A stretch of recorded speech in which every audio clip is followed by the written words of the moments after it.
Welcome to In the Boardroom. I'm David Zidel, and today we're in discussion with Barry Swartzberg. So welcome everyone to I was going to say to the Ort in the Boardroom, but it's like the Ort Boardroom in the Discovery Boardroom. So Barry, thank you. Thank you for joining us.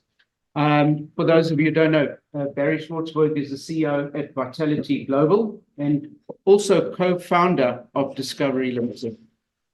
And I want to unpack a little bit of how do you go from starting a business to creating a global empire in such a short period of time.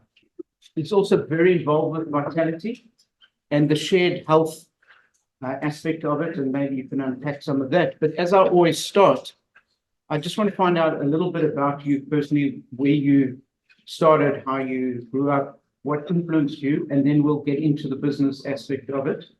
I know, and maybe you won't be able to see it, but grew up in Krugersdorp, in the Krugersdorp High, which we have a few people here who know that you learn maybe some of the strength from there. So maybe you can just give us a little bit about your background, what influenced you in the early years, and then we'll take it from there. Okay, thanks, David. Thanks for having me today. I really do appreciate it. Coming here to Discovery, and it's great to host all of you. So I suppose it comes back to my grandfather came to South Africa and settled in Potch. It was a farm in Potch, and my father tried to make his way to Johannesburg from Potch and got stuck on the way got stuck in Krugersdorp. Potch is in the far west, so Krugersdorp is just closer to Johannesburg. So he tried to make his way and just got stuck there. I don't know why. We actually were living in Western area. I don't know if you know Western area. On the mines and that, and there was no Hebrew, there was no Cheder or whatever in Western area, so we had to go to the closest town when there was a Cheder. So that's how we got to Krugersdorp, and I actually had a great childhood there in Krugersdorp. Yeah, good place, good people come from Krugersdorp. A little bit rough around the edges, very all good. Yeah. Correct. And then, so from schooling, is there anything with your schooling years that led you to think one day you're going to start a business and land up being a big business as well? I mean, I mainly concentrated on my academics. I did get involved in computer studies right up front. They started offering computer studies at school in 1978. So year I was going to standard 6 in 1978, and so I got into computer studies and computer science very early on in my life, and I loved computers. And so I always actually thought my career was going to be in computers. So I actually enjoyed it. And when I went to varsity, I went to study computer science. So I was very good at maths and computers, and I enjoyed it. But when I was at varsity, I had a mentor. His name was Colin Smith. He's a massive English guy, and English guy was actually, but he grew up here in South Africa. And he looked after me at varsity. He was my sort of, a tutor and that. And he said, listen, you're good at maths. Why don't you try this career called actuarial science? I said, I've never heard of it. I'm doing computer science. I'm happy with computer science. He said, no. Try this thing called actuarial science. Phone this company and get a bursary from them. So Colin told me to phone up Liberty Life. Never heard of it. And I remember the guy's name is Francis Raffner. Phone up Francis Raffner at Liberty Life and asked him for a bursary and I was at UCT. So I phoned up Francis. I said, listen, Colin tells me to phone you up. I'm good at maths. What should I do? He said, no, become an actuary, right? And Liberty said they're starting to sponsor the chaired Wits. And would I consider coming up to Wits? They'll pay for everything. Come up to Wits, study actuarial science. So I said, yeah. So I said, yes, I'll do that. I don't know why. I said, oh, it sounds fantastic. Someone's going to pay for my varsity career. I'm going to go for it. So I went up to Wits, but it was actually our year was the first year that ever had actuarial science at Wits. So it was in 1983 was the first year, but I only started with them in 1984. So I joined them in second year. So I studied first year at UCT and went to join the first year at Wits. Adrian Gore, who was in the second year, so he was a year ahead of me. So that's how I met Adrian. And have you been trying to catch up ever since? Yeah. No, so actually what happened was one guy had failed a few courses in second year when he was in second year, and it was in my year, a guy by the name of Swartz. Don't know if you know Saul. So I became very friendly with Saul, and Saul was very friendly with Adrian, and that's how I became friendly with him. Wow. So just going back to this mentor, I mean, it's unusual to have a mentor when you're just starting was at university. Smith, yeah. So how did you meet Colin Smith? Because that sounds like that had a huge impact on the rest of your life. Colin was like my guardian angel. First of all, I was at Res at UCT. He was at Res at UCT. They allocated people to help you out as sort of a tutor in Res. So I used to go to Colin for my questions around math, or you used to go see your mentor, like a tutor once a week. So I used to sit with him a lot, and he used to go through like maths problems or what's going on. So Colin actually also got a bursary from Liberty, but he was slightly older at UCT. And when Colin went to work at Liberty, and then I went to go work a few years later, he had to leave South Africa because he was getting drafted into the South African Army, and he didn't want to do the army, so he went back. Okay.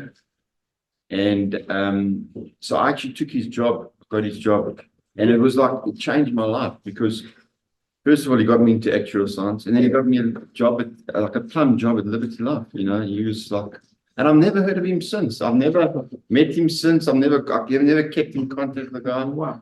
He was just, I don't know, he just looked after me. I was just lucky.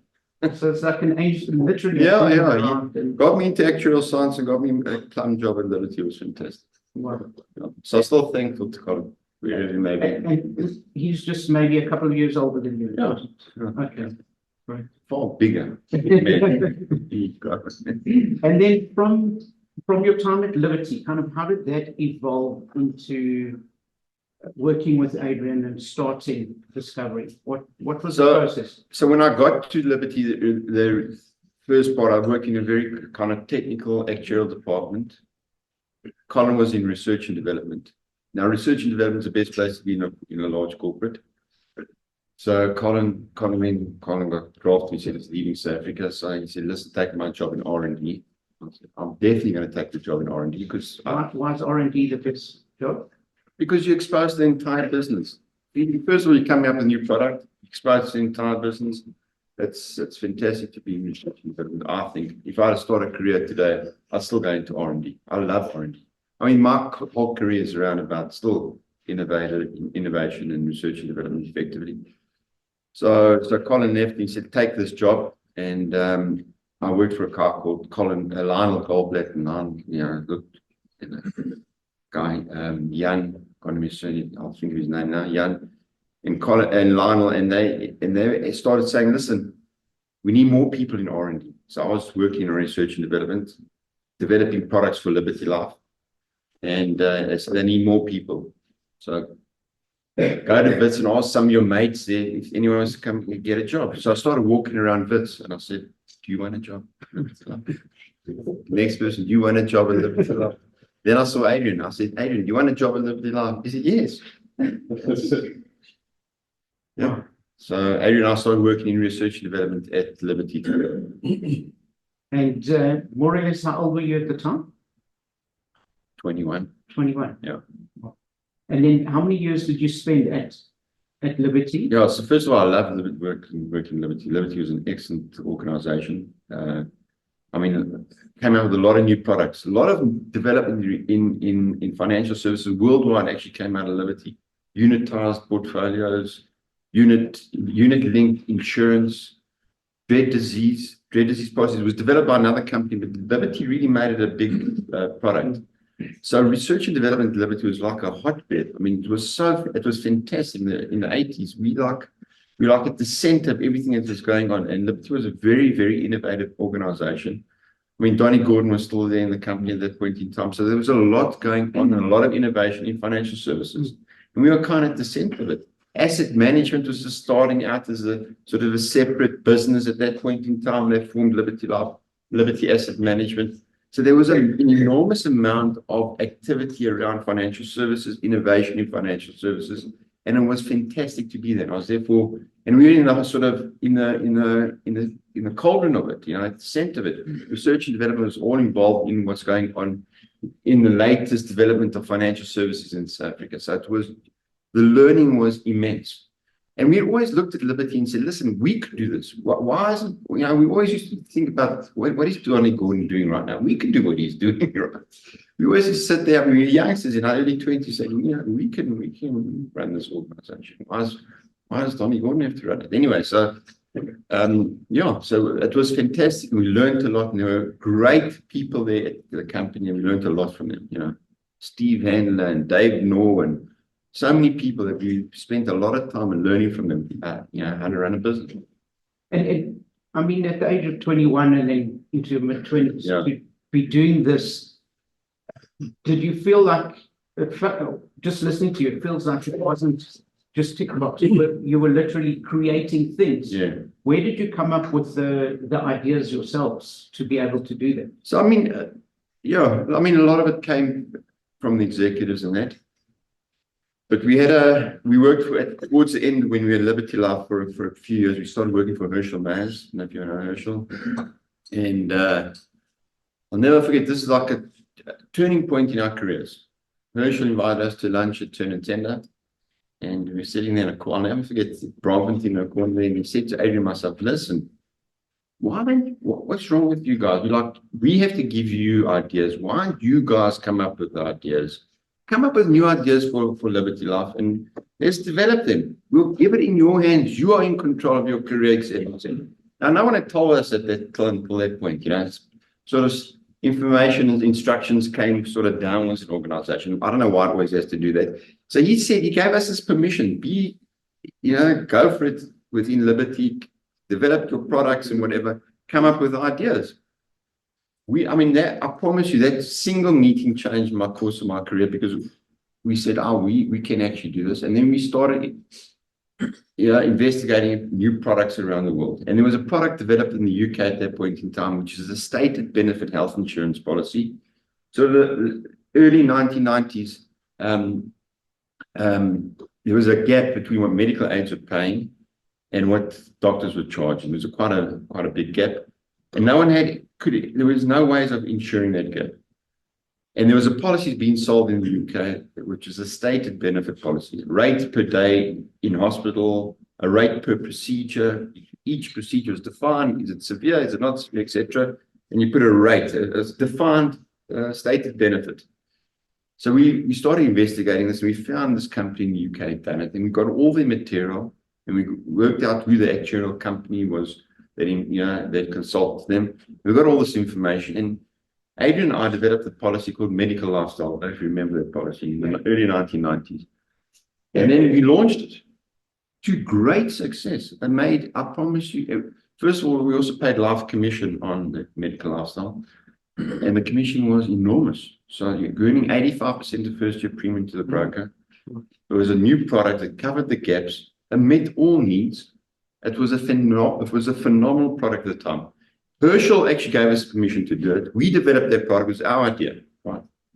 Everything around it, the marketing material, the computer stuff, writing the computer code and the quotes and everything around Medical Lifestyle we developed. So I was mainly doing the sort of the IT side of it and the quoting and the development of the systems, and Adrian was doing mainly the product development, the marketing, and the pricing.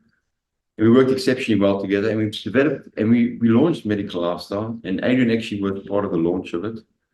And it just sold hundreds of millions of rands, like instantaneously. This policy just took off, and then we sat back and they gave us like a small bonus. This is a game changer. It wasn't like a simple little product that you add to it. This is a proper, and so we said, well, if we could do it for Liberty, why can't we do it for ourselves? And the issue with Medical Lifestyle was it sold to individuals, it was retail. But the problem actually existed for corporates and the employees. So there was no solution at Liberty, and Liberty didn't want to get into corporate health. They only wanted to sell to individual, pay individual commission. It was an excellent product. sold exceptionally well, but they had this mental block about offering it to corporates. And we saw that that was the opportunity, because that's where the actual need was. Yes, individuals wanted it, but actually corporates wanted it for their staff, that kind of product. And paying individual commission was just outrageous. Outrageous. To pay 85% of first year premium to an intermediary for that. I mean, the intermediaries made a killing in those days.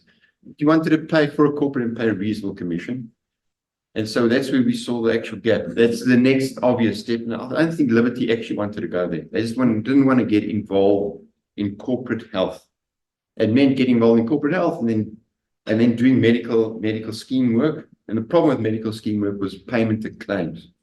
They were really I think Donny Gordon himself was concerned about actually getting involved in regular payment of claims. No. A life claim is obviously once in a life, but a medical claim, a medical lifestyle claim was once also infrequent. They didn't want to get involved in the business of regular payment of claims. And that held them back. And so they never ever got there. And we saw this obvious opportunity. So I'm going to come back to where it went from then. But just going back a bit, you said you did some research. Now, in the 1980s, there was no internet. So this was the early 1990s. 1990s, but there's still I don't think the internet was around at that stage, or it just started. Yeah, no. So there used to be insurance magazines that you could get. Okay. International insurance magazines that had what was going on in the UK. And did you travel there at all, or was so we did ultimately go there? But we first contacted the companies by phone, and they were happy to supply you with the information. Yeah. I mean, it's certainly the actuarial company. Once we found out who the actuarial company was that did the pricing and helped out with the development, we got a hold of them. I think it was Towers Period in those days. And so they helped us out, think through it, get the pricing right, because that's all we needed was the incidence, was the probability of being hospitalized, etc. So we got that incidence, and then we could do the pricing. Fantastic. And did you at that stage, when you decide to go on your own, if you can talk us through how that evolved? And also, did you do the calculation of what was the chance of you being successful? We're a little bit more gung-ho. So whilst we're busy doing all this, we're also writing our final actuarial exams, because actuarial exams, the way it works is you do your undergrad at varsity, and postgrad you do our exams through the Institute of Faculty of Actuaries, faculties in Scotland. You can do it in South Africa today. It wasn't like that in those days. So when we're writing our final exams, we put a study group together. There were four of us, myself, Adrian, a guy called Martin Scher, and Theo Duche. And Theo was working at Rand Merchant Bank. And there were two Theos working in the department. There was, I don't know if you know Theo Duche, he's a short dude, and there's a Theo Henning, I think his name is, tall Theo. So little Theo and tall Theo were working in the department at Rand Merchant Bank, and we were working out in our study group with Theo Duchen, little Theo. Don't tell him that. Anyway, him and Big Theo were running this department and doing very successful with it. And Theo Duchen was in our study group. And one day he comes to us and says, listen, RMB, they've got this dormant life insurance license, and they don't know what to do with it. It was called Magnum National Employers Life, run by a guy called Martin Summerly, quite a famous businessman in the late 80s, who went insolvent, and he had two assets, actually. This asset called Magnum National Employers Life, and another asset, a farm near Malaline, ultimately became Leopard Creek. Wow. But anyway, so this one asset, they had Magnum National Employers Life. They had 25,000 policies closed to new business. So they closed Magnum National Employers Life to new business, and Theo said, RMB don't know what to do now. They've got this dormant life insurance license. They've got these 25,000 policyholders. They had one staff member, Idonia Prentice, ran a life company on her own. Okay, 25,000 policies. And they're looking for ideas. So we approached them. Actually, Adrian and I approached them initially. And we said, yeah, we had Laurie Dippenaar, told us to go to speak to Laurie Dippenaar. And what are you doing with this license? And he said to us, our guys are good. You've developed this medical lifestyle, etc. Come with ideas. And actually, we didn't do it. We never came with ideas. And then I left Liberty. I went consulting for a year, and Adrian then decided during that year he's going to actually write up a proposal to Laurie on this thing, and he did it. Wrote a normal proposal, gave it to Laurie. Laurie liked the idea. But essentially, part of the idea was taking medical lifestyle to corporates. That was the essence of the idea. And creating an iconic business. That's what we wanted. I mean, really in the form of a Liberty Life. That's our thinking, how to create a Liberty Life. We were really impressed when we worked exceptionally well at Liberty. And then Larry said, yeah, he liked the idea. So then Adrian phoned me up and said, yeah, spoken to Larry. It's a year later, come on, let's do this thing together. I mean, I was actually enjoying consulting. He said, come back and do it. So I'll never forget what he did was he created, I don't know if you've seen the logo of R&B. It's got keys in it. So he called it Key Life, and he had two directors at the bottom, Adrian and Barry Swartzberg, and he had them printed out, and we had a luncheon at the Lancey's, and he said, yeah, come join us. You can be that guy on the top, the bottom of the Key Life. So yeah, okay, sounds like a good idea. So we went and we started, and that's how we started. We actually were going to do life insurance when we started out. Even though the idea was on health, our essential idea was health. They issued, then R&B wanted to go into life insurance because R&B, they had this dormant life company and they just wanted to revive the license to life insurance. We only later converted into health insurance business. So at the time, when he showed me your name on there, was it a case of like unbelievable, yes, that's what I want, or was it trepidation, or kind of did you think it was? I negotiated a little bit, so I played hard to get, but no, sure, I wanted actually. When I was in the initial meeting, we always wanted to start a business together. I promise you, we've been talking about this for 5 years, about doing something on our own. I mean, as I said, we were inspired by Donnie Gordon, what he created at Liberty, and all the people at Liberty. We learned an enormous amount at Liberty. We always thought we could do it. As I said, if you're in R&D, you're at the center of a business. You're really in the cauldron there. And so you get to understanding every aspect of the business. And we had, even though we were young and mid-20s, we had the feeling we could do it because we had learned so much at Liberty through our research and development. So we thought we could do it on our own. So one of the things I want to take you back a little bit, you said that you approached Laurie Dupinard, and I often hear people, successful businesses saying, oh, we just went and met with somebody. But how did you get to the point where you could meet him? Was it because through Theo? Through Theo. So yeah, we said through Theo Durban set up, and hopefully, when he was working in Ramage and Mac, and set up this meeting with Larry. So that's how correct. That's how it worked, yeah. And then from there, you then decide to start Discovery, or you joined? So what happened was, we didn't have the name yet, and we didn't know exactly what to do because they had 25,000 dormant life policies, and it was closed to new business. So the first actual job was to go to the regulator to get it open up to new business again, which we did. So we wrote proposals on how to get the business open up to new business, and then what we were going to do. Now, this was 1992. In 1990, beginning of 1992, middle of 1992, Ram Merchant Bank went and bought Momentum Life. So we were meant to be the life company for Ram Merchant Bank, right? Now they went and bought Momentum Life. We were like wondering, Larry, what you doing here? So that's when we decided, okay, you're not going to do life insurance, concentrate on health, which was the original idea, and focus and build a health insurance business. Now, during that time, Mandela's released. It's before the elections. Everyone is leaving South Africa. It's like a mad time in South Africa at that point in time. I remember you got two actuaries in a room trying to start a health insurance company. I remember coming back to work on a Monday morning after the Boipatong massacre. I mean, people were depressed. And we were writing specs on how to start a health insurance company in this madness, right? It was complete madness. No, we just put our head down and continued working.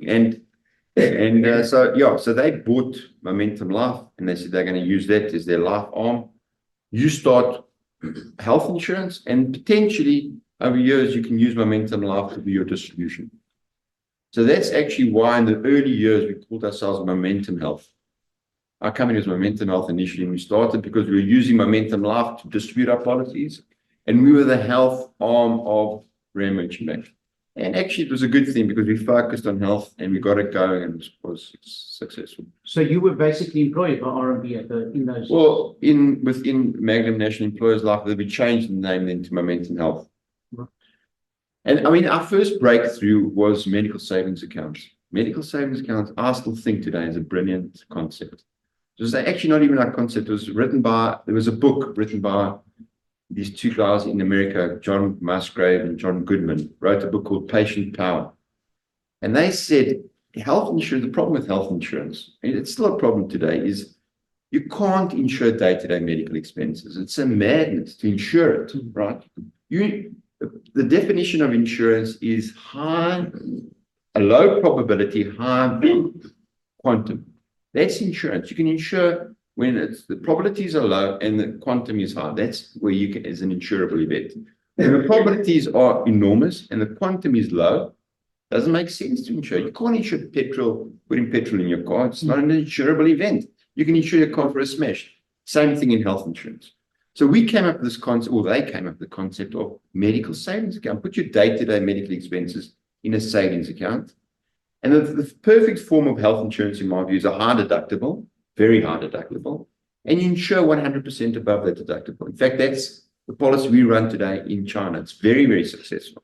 We formed this idea in China. It's doing exceptionally well. Our competitors are actually doing better. One of our competitors doing better than us in China, but it's high deductible health insurance is the right form of health insurance. And these guys, John Goodman and John Musgrave, came up with the idea of medical savings accounts. Now, it was run. There are a few people in the US that were running it called flexible savings account. It wasn't successful. We brought that concept to South Africa. And that's what really got us going. So, yeah. We launched it. Our first client was Rand Bank, which wasn't easy, actually, to convince them to take medical savings account because they had to give up free healthcare to put money in a savings account with a high deductible. So, but then we started selling. And, Adrian and myself were on the road, computers and trying to sell. We were on the road for years selling our policies. And then how did you go from there to starting Discovery? How did you find the name? And then how did you transition? Was it a slow transition? Was it from tomorrow we start this? So, yes, during 1992, we spent a lot of time getting our license again to do new business, write new business. We developed the product. It took us a long time to develop the product. Starting the computing systems. So we had to start writing computing systems. We had nothing. We outsourced our claims to a third party, did our claims for us. We didn't do our own claims initially. So we had to do all that work, the pricing of the product, registering the product, Our product at that point in time was a combination between insurance and medical scheme. So we offered a medical scheme and insurance. It was sort of a combination. So we had to register with the insurance regulator. We had to register with the medical schemes. So, we had to do all that work. And it's a significant amount of work, arrange all the things, do the marketing, the product brochures, the pricing, find brokers that want to sell your product. It's a lot of graft. And so getting the name and... So the name, as I said, we started out with Momentum Health. So when we're running on Momentum Health, we decided we actually needed a name for our product. So we're thinking, I remember going down to Cape Town, come back on the plane, talking about, should we call it? We're going to do like a pioneering. We want to be something where people think it's pioneering. And we're throwing names around. And we said, what about the word discovery? And so we called our product Discovery with a company was called Momentum Health. And the product was Discovery. And so years later, when we split out, RMB split Momentum Life from Momentum Health, we had to get our own name. So we said, well, the product name is such a great name, we're going to just use the product name. So that's how we got the name Discovery. And now you've evolved into, again, very creative new things. Vitality was something that's revolutionary almost, and it's putting the power back into the person's hand. Did you use the same philosophy that was a graph that gave it to you in the beginning and told people think out the box, you got the right to decide, or were you feeding? No. So we had these savings accounts, which is very successful with high deductible insurance. We changed it slightly because we had the deduction was only outpatient, inpatient, we covered in total. So we manipulated products slightly. It wasn't a pure high deductible plan like we do it elsewhere around the world. And we were selling a lot of medical savings accounts very, very successfully. And then we had a couple of things coalesced to make us create Vitality. I think Vitality is actually a thing that really changed this business. It was actually 5 years later, in 1997. There were a few things that were coming together. The first thing was we had a lot of complaints of people saying, listen, you got the savings account, but you're not encouraging prevention. Why aren't you encouraging prevention? Why aren't you paying for prevention? Prevention is better than cure. Why do I have to pay prevention out of my savings accounts? We had all these kinds of criticisms. So there was that conversation going on. Then Adrian came up with this idea of a health bank. How can you bank your health? He came up with this idea. I don't know what inspired him. Maybe Edgar's Club at that point in time. Create like a health bank, where you can bank your health. That happened. And then we approached by Health and Record Club through what's the guy trolley from Checkers? Clive Wheel. Clive Wheel approached us and said, listen, Health and Record Club want to do a deal with you. So the idea from Health and Record Club, I don't know if you remember those days, they're people sitting in the front of their businesses and gyms, selling gyms to people coming in. And so they were very busy in the morning and very busy in the evening when people came into to gym. And during the day, they didn't do much. So you had these salespeople kind of dormant during the day. So Clive Wheel was friendly with the guys from Health and Records, those two entrepreneurs. They were entrepreneurial guys. So they said, what can we do with these salespeople during the day? And their idea was to sell medical aid to the people during the day. They're not doing much work during the day. Can they sell medical aid? And also, whilst the people coming to join the gym, can they sell medical aid? And Clive approached us. And so we said, well, why don't we change it around? Why don't we sell the gym for them? They can get rid of all those people in the front. And instead of selling the gym, we'll offer the gym to everyone on a capitated basis. So like 10 Rand a month, we charge everyone, and then you can go to the gym. And you can only go to the gym if you go regularly. You get it for free. If you don't go regularly, then you have to pay a little bit.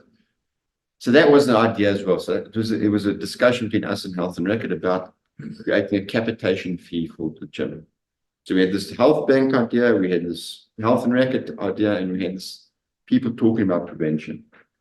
So we put it into R&D, and we spent a lot of time. We came up with the concept of Vitality. And Vitality was then combining all these things, sort of a health bank, helping with prevention and solving this problem with Health and Record. And it actually worked. Health and Record didn't want to do it, and they did capitate it. And it actually worked exceptionally well. And yeah, and that's how Vitality started. Once Vitality started, people thought it was a gimmick, and that it changed. I mean, it changed our business, completely changed our business, because first of all, we started getting information about our clients, when they're going to the gym, when they're going for their screenings per year. We got so much information. I mean, today, the cornerstone of every business is data. We had a fantastic IT individual who started with us in 1993, a guy by the name of John Robertson. Unfortunately, he just passed away a couple of weeks back, but he was a brilliant guy. He said to us, and he was obsessed about getting this data, keep the data and making sure it's all organized, and he was just focused on it. So in 97, when we got started with Vitality, we started getting the data, and then became an obvious for us. You got medical information. You know when a person is sick. You know when they're healthy and going to the gym and exercising and that. The obvious thing now is just to go back into life insurance. You got all this information about you as an individual. I can offer you life insurance cheaper than your competitors because I know you so well. I know everything about you. How often you're gymming? Are you eating your greens or not? How often you're going to your doctor? What's your blood pressure and your cholesterol? I know everything. I can offer you a great life insurance deal. So we saw, Adrian saw Herschel, I think somewhere on a holiday somewhere, and a chat to Herschel. Herschel was our boss 7 years before that. And Herschel said, yeah, sounds like a good idea. Let's do it. So we started a life insurance business based on this rich information that we had, and with great success. I would say today, that idea of life insurance combined with vitality is what's internationalized our business. Yes, we've done well with health insurance around the world, but the concept of discounting life, I don't know if the technicality in life insurance is selection, right? If I underwrite this grouping of people here, I'll know in this group who are the healthy people. You can select. So it's called selection. You select the healthier people, and people who are slightly sick, you charge them more. Right? It's called preferred life and an impaired life. So impaired lives, you charge slightly more in life insurance. What you're trying to do is called selection, right, in life insurance. And your select period wears off. Why does it wear off? Because healthy people tend to leave. Healthy people don't want insurance because they're not claiming. They go elsewhere to get something cheaper. So you create a selection period. With vitality, we can make a selection period for life because it's continuous selection. And that's, once you could do that, you can make life insurance cheaper. It's a concept that we call it shared value insurance, and it works. It works everywhere around the world. Our competitors haven't really caught onto this idea, and that's what I do. I sell shared value insurance around the world because I know for a fact that selection period can carry on for life. So why? It's a great concept, and it's almost like self-selection. Yes. But why have others not copied what you've done? What have you done that's uncopyable? Or so, first of all, vitality is really embedded into our organization. I mean, everyone. I mean, we all think it, we live it, we actually believe in it. It's our vision of our organization. It's everything that we do. When you talk to anyone in our organization, it's around about vitality, making people healthier. If I go to any other life insurance company, yes, they may do a little bit. First of all, they don't do any wellness. And if they do, it's like a side department with 3 fitness fanatics. It's a madness. For us, it's embedded in our organization. That's number one. Once you embed it in the organization, you have to understand there are 2 things that are happening in a life insurance policy. One is selection. So or any insurance, selecting positive risks. You want good risks on your books. Positive, there's nothing better than positive selection in any insurance book. Even in a motor insurance book, you want good drivers to join your policy. Not only positive selection up front, you want positive selection on lapsation. When they leave, you want to keep the healthier risks with the better risks on your books. That's what you're trying to do. Natural selection, right? In and keep. And then the second thing is behavior change. Behavior change actually works. People do change behavior. And you can change behavior. If you are couch potato and getting a person to do 3,000, 5,000 steps a day, it actually extends their life expectancy and their healthier years. And so I don't believe our competitors have really understood this idea implicitly. Like in their heart of hearts, they haven't really understood this idea. So I don't think they've changed. The companies that we work with have changed. So we work enormously with these large life insurance companies, and we get them to really internalize this and make it part of their business. And when they don't, you can see it. It's not as successful. So we work with a company in Japan called Sumitomo. It's amazing. This is a company that's over 100 years old. Went to their new offices. They've got vitality written on them. Take the stairs. It is amazing. It's part of their culture today. And it's right, because a couple of things happen. First of all, a life insurance policy, when you talk to your policyholder, never. You go to a life insurance company today, ask them for a list of policyholders and their names, their addresses, and the telephone numbers. They can't even tell you that. It's an amazing fact. They can't give you the contact details for people in life insurance policies because they never speak to their policyholders. It's a madness, right? So yeah, you got a mechanism where you got a continuous interaction with your client. So it's amazing. I'll tell you a quick little story. Yeah. I was with a group of people, and there was one guy in the group who was very strong. And I said to him, I just asked him about his gymming, and he said he used to be massively overweight. And then he was on vitality, and he used to go to the gym and he used to walk in, plug in, and walk out. That's all he did. He used to do that. And he did that for about 3 months. And then he thought, I'm already here. Might as well lift a Might few as weights. well lift a few weights. And he Yeah. turned into a gym bunny, and he's big and strong and lost all the weight. And it I know. was behavioral change completely. Hopefully he's happier. I think so. So that's fantastic. Yeah. So then, where you're going now? Now, all of a sudden, Discovery's now gone into banking, and it's going into home loans, and it's taking on a whole different thing, and it's encouraging you now, supposedly trying to use the same model, but to spend more because now you want to get so. Wisely, prudently, please. Are you trying to take the same model and just put it everywhere, or where do you see Discovery going from now onwards? So look, I mean, once we did it for health insurance, we saw it working very, very successfully. And the combination of medical savings accounts with Vitality worked exceptionally well. It worked exceptionally well in life insurance. I'd say the best form of it is in life insurance. It works in motor insurance. We're not the inventor of that. The company called Progressive in the US started it with it, but they've got a slightly different model. They use a dongle in your car to measure how you drive. For driving, it makes ultimate sense to try and change behavior. I mean, just as an anecdote, I've drove my wife's car on the weekend and she crapped on me from the moment I got into the car. Don't speed, don't do this, you're going to mess up my points. I'm not driving a car again. Which has been, and I love her. I love my wife. It's in your family, it's in our sense. It was fantastic. So the link between behavior and financial services is an obvious thing. It is an obvious thing. I mean, you can say for retirement, start, it's all behavioral. Start funding your retirement earlier. Work longer in your life and save for longer. Don't withdraw it's all behavioral. Don't withdraw it as much during retirement. Those are behavioral mechanisms. Banking, it's all behavioral. How much you're spending, how much you got in debt, etc. These are behavioral patterns that you can hopefully try and influence in a positive way. We're all about the carrot, not the stick. Try and incentivize a person to lead a healthier life, to lead a more prudent life, drive better, etc. There's a very, very strong link between behavior and financial services products. And we strongly believe in that.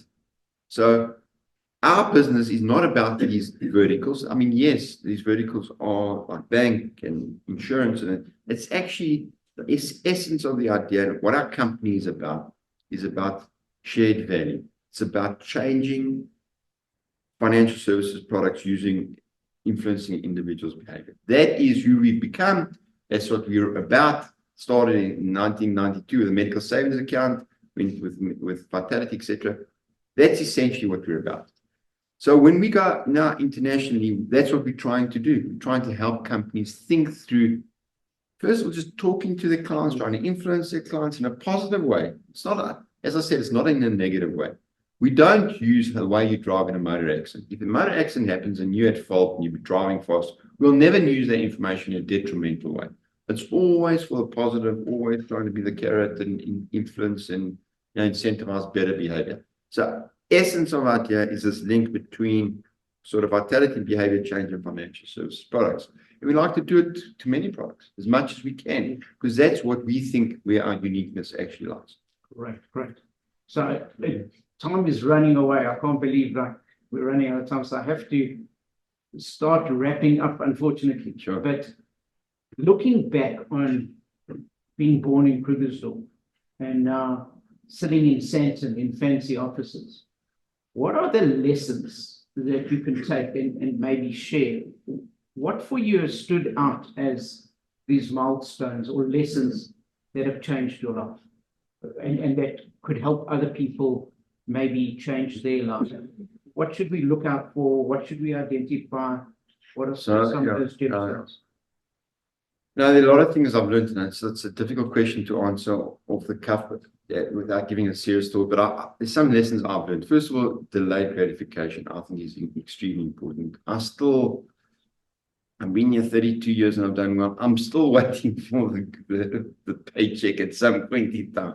I really believe that people focus too much on short term and medium term. They should focus on long term, on delayed gratification. I just find, even in South Africa, politicians, everyone, we've got to build for tomorrow. We've got to have that view of let's build. Oh, yes, you'll get something someday, etc., etc. the enjoyment and the growth and everything in life is through the building and not through the ultimate rewards. I believe, first of all, for me, it's all about delayed gratification. I live my life like that. And I think that's the way it should, So it's the lesson I've learned. Secondly, I like to do business ethically. I don't want to. I never want us to go into Africa and wherever and pay a bribe to do business. We went through seriously tough times. In 2000, they wanted to shut our business down. Tough times. Our business has gone through really hard times. And I believe, and it's something I would say wasn't like part of who I was as growing up. Yes, I came from a family that were moral and ethical, etc. But it wasn't really like ingrained and understood in running a business ethically. I think for me, something I've learned that I'd rather make less money, I'd rather do less growth, slower, but do it in the right way.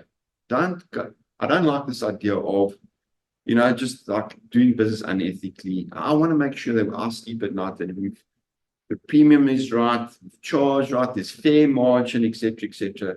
I really get upset when I see, a lot of people have done exceptionally well, but I always question the ethics of it. Are they doing it in the right possible way? And I just say, I just like to, actually, it's something I've learned from my colleagues. So not, as I said, didn't grow up in a family that ethics was discussed, etc. But it's something I've learned at Discovery that I've really, and from my colleagues in that, I just think the right way of doing business. The third thing is actually don't always trust your gut feel, and that rather debate things with people and understand it. Often the worst mistakes I've made is when, my gut feel, I feel we should do this and that and that. Unfortunately, your gut feel is often wrong, right? And it's just wrong. I've really relied on my colleagues at the company, and I've relied on them for wisdom and for checking out your ideas. And I think anyone, anywhere, should be talking to other people about optionality and ideas, etc. I just think that has been a big part of this debate and understanding it. And the best ideas don't always come. I don't believe in trickle down stuff. Oh, the CEO of an organization is all knowing and trickles down. No, everyone's got information to add. Everyone, I really, it's one of our values that, you've got to just open debate and thinking about it. And that's those kinds of lessons on how to do business. I think for me, it's been the biggest growth for me over the years. Discovery. Correct. And one last question from me is, if you look back on your career and your life, I deal with my kids, I ask them often, what's the highlight of your day? And they kind of go, my halama day. And then they tell me, so from your working life or life in general, what's been my halama life? So taking this IP overseas, it's fantastic. That's part of my role today. It's African-born IP. We develop it here in these offices here all the time, and taking it and selling it around the world. I love it. I just get a massive kick out of it. We got 1.5 million clients in Japan that exercise. Okay, we're going to exercise every day in any case, but they link it to insurance. They incentivize to lead a healthier life. We're actually making a difference in 40 countries around the world. Some countries very, very small and not consequential, but some countries are doing well. China, we've done a lot of work. It's been just to be able to take this IP, whether it's health insurance IP or vitality IP around the world, it's been, and to represent Discovery there and to do it in, for our organization, and I just love it. It's a joy. Confidentially, not confidentially. We had a Neon, you ever heard of Neon in Saudi Arabia? They're actually out here learning from us. What can they do in their cities that they're developing? We're actually very successful in Saudi Arabia. We've done a lot of work with a company called Taiwania. A lot of Saudis are driving better. Because we've got our drive program in Saudi as well. They're leading a healthier life. So every country, Pakistan and Europe, it's amazing. I love it. For me, that's the biggest kick on. And what's next for Barry? To continue to develop internationally. I think we're doing well. It's growing nicely. There's always bigger demands like, do more with it. Can you do more? How do you monetize it better? It's quite difficult to monetize IP. How do you actually do it? How do you earn out of it? So that to crack that would be the next thing that I'd like to do. How do you actually do that? You like to grow in the US. So there are many challenges and, just continue to do it. I enjoy my work. I enjoy the people I work with on a daily basis. I really enjoy interacting with my colleagues. Just continue for next, as long 10 years, whatever. Brilliant, brilliant. We I normally open up for questions. Have you got a few more? Yeah. Great. National Health Scheme. Yes. What can you tell us how your approach is going to be? So look, there's no doubt that the government needs to do something with improvement in public service healthcare. Public service health is not particularly good, and I think a lot of people suffer in South Africa. So the government needs to do something. I don't believe this is the right way of doing it personally. I think there are better ways, easier ways of operating and to improve healthcare for South Africans. You simply can't, the country can't afford it. That's the bottom line, right? You can't afford to offer private healthcare help services to everyone. Just don't have enough money, we don't have enough resources. So what you're going to do is individuals in this room are going to be paying a lot more and receiving a lot less. And people are going to get upset. They're going to say, listen, it's not for us.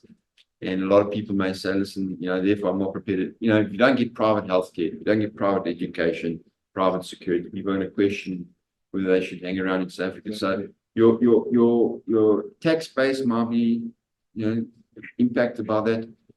So I think they've got to think carefully. Even if they do it, the role of medical schemes will be around until it says in the legislation, until it's completely implemented. And that will take an enormous amount of time. So even if it goes through, the role of medical schemes will be around for, I don't know, 10 to 15 more years. I'm just interested in how why Adrian is the name of Discovery. If you worked side by side right from day one, how come he's the name only that's in? Because Adrian A becomes before B. He